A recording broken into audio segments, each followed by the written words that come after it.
नमस्कार दोस्तों, आज मैं आपके लिए एक ऐसा प्रश्न लेकर आया हूं जो कि मेरे एक सब्सक्राइबर ने मुझे भेजा है हल करने के लिए। और रीजनिंग का ये प्रश्न सूर्य और परछाई वाला प्रश्न है। और ऐसे प्रश्नों को बहुत छात्र हल नहीं कर पाते, हल करते हैं तो गलत हो जाता है, या हल करते हैं तो उन्हें समय ज्यादा लग जाता है। तो ऐसे प्रश्नों को हल करने में आपका बहुत ही कम समय लगेगा। देखिए यहाँ पे प्रश्न कितना बड़ा प्रश्न है, तो इतने बड़े प्रश्न को कैसे हम लोग 2 सेकेंड में हल करेंगे, इसी की बात आज हम लोग इस वीडियो में बिना देर किए हुए करेंगे। तो देखिए प्रश्न है ये। तो इस प्रश्न में क्या कहा जा रहा है, चाहे तो स्क्रीनशॉट ले लीजिए और खुद से हल करने की कोशिश करिए और देखिए कितना समय लगता है।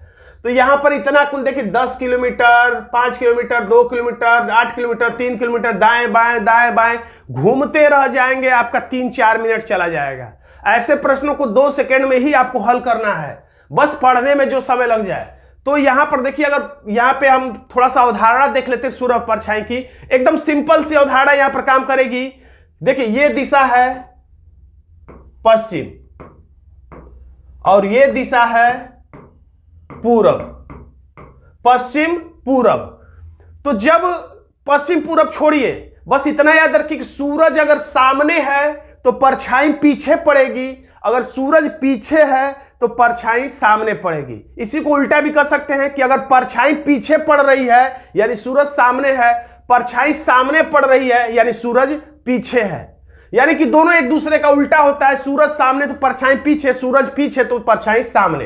तो उस अवधारणा के आधार पर देखेंगे तो ये दाएं बाएं मुड़ाने की आपको जरूरत ही नहीं थी। यहां पे इसने कह दिया है शाम को, तो जो ही कह दिया है शाम को, तो सूरज शाम के समय पश्चिम में होता है, सूरज शाम के समय पश्चिम में होता है और शाम के समय परछाई हमेशा पूरब की तरफ जाती हुई दिखती है, क्योंकि सूरज पश्चिम तो परछाई जाएगी पूरब में। और सुबह का समय हो यानी कि पूरब में जब सूरज हो तो पश्चिम में परछाई जाती है, और पश्चिम में सूरज हो तो पूरब की तरफ परछाई जाती है। तो दुनिया की हर एक चीज की परछाई ऐसे बनेगी। अगर मैं यहां पे खड़ा हूं तो मेरी परछाई ऐसे बन जाएगी, यहां पर कोई वृक्ष खड़ा हो तो इसकी परछाई ऐसे बन जाएगी। यानी कि शाम के समय ऐसे ही परछाई बनेगी, और यही सुबह का समय रहेगा तो परछाई इधर बनेगी। अगर कोई व्यक्ति यहां खड़ा है तो उसकी परछाई ऐसे बनेगी। पूरब में खड़ा हो तो पश्चिम में परछाई, पश्चिम में खड़ा हो यानी सूरज हो तो पूरब में परछाई भागती हुई दिखाई देती है। तो यहां पे कह रहा है कि चरण जो है खंबे के सम्मुख होता है, खंबे की छाया चरण के पीछे पड़ती है। तो खंबे की क्या छाया कहिए, जब शाम बता ही दिया कि शाम का समय है तो दुनिया की हर एक चीज की परछाई ऐसे ही पड़ेगी। वो चाहे खंबा हो, चाहे व्यक्ति हो, चाहे पेड़ हो, चाहे कोई भी चीज हो, उसकी परछाई ऐसे ही दिखाई देगी। यानी वो व्यक्ति यहां खड़ा हो चाहे कहीं खड़ा हो, यहां खड़ा रहेगा तो भी उसकी परछाई ऐसे दिखाई देगी। तो खंबे की परछाई भी ऐसे, और वो चरण नाम का जो व्यक्ति उसकी परछाई ऐसे ही जाते हुए दिखेगी, जहां भी खड़ा होगा उसके इधर जाएगी। तो अब कह रहा है कि खंबे की परछाई जो है चरण के पीछे पड़ रही है। तो मैंने बताया था परछाई अगर पीछे पड़े यानी कि सूरज सामने है, परछाई खंबे की कहां पड़ रही, चरण के पीछे, या चरण की भी परछाई कहिए तो उसके पीछे ही पड़ेगी।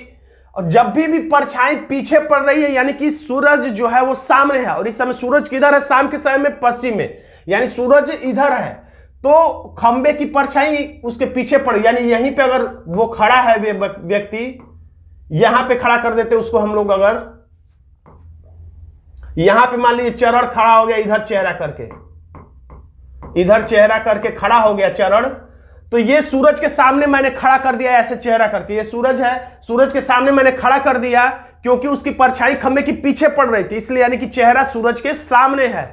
तो सूरज के सामने है तो अब ये परछाई खंबे की इसके पीछे ऐसे यहां पे पड़ जाएगी, और इसकी भी परछाई ऐसे ही पड़ेगी। तो क्यों हमने सूरज के सामने खड़ा कर दिया, क्योंकि हमें पता था कि परछाई पीछे पड़े तो सूरज के सामने है, अगर परछाई मेरे सामने पड़े यानी कि सूरज पीछे है। तो चूंकि यहां पे कह रहा है खंबे की परछाई उसके पीछे पड़ रही है यानी कि वो सूरज के सामने खड़ा था, और सूरज इस समय चूंकि पश्चिम में है तो ये पश्चिम की तरफ चेहरा करके खड़ा हो गया, और इस समय चरण का मुख जो है वो पश्चिम की तरफ हो जाएगा। और सीधा सीधा सा 2 सेकंड का आंसर है, अगर आपको अवधारणा पता हो तो, नहीं तो अगर नहीं पता है तो आप इसी प्रश्न में उलझ के रह जाएंगे। तो इसके लिए अगर आप विस्तार से मेरे रीजनिंग को सीखना चाहते हैं, विस्तार से रीजनिंग को एक एक बात को सीखना चाहते हैं, बारीकियों को सीखना चाहते हैं, तो इस व्हाट्सएप नंबर पर हमसे आप संपर्क कर सकते हैं। खैर, आज का वीडियो आपको कैसा लगा कमेंट बॉक्स में जरूर लिखिएगा।